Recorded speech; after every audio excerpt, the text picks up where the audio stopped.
background? Mabala naman tayo ng iba. Pascal.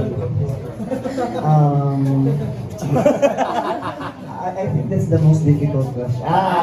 That's complicated. Yes, good afternoon. My name, para magbago pa nagsuloy, no?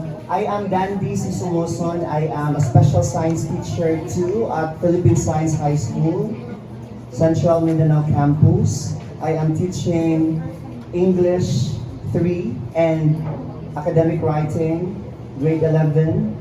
But I've been in Pisay for 4 years now. I used to be in DepEd in Ozamis City Division. Actually, Ma'am Jane is my colleague in Ozamis City Division, was my colleague in Ozamis City Division. I graduated my bachelor's degree at LaSalle University, Ozamis City. Major in English, secondary education major in English.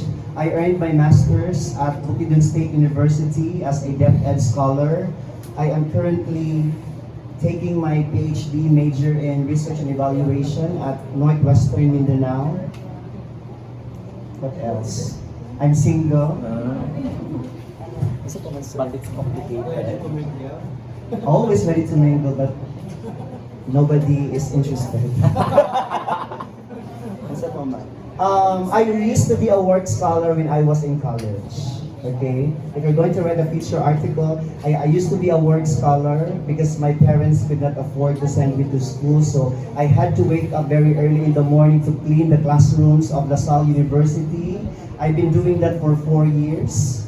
And I was also in my second year in the school paper in Tingog in LaSalle, I was the news editor. And in my last year, I was the associate editor of our school paper publication.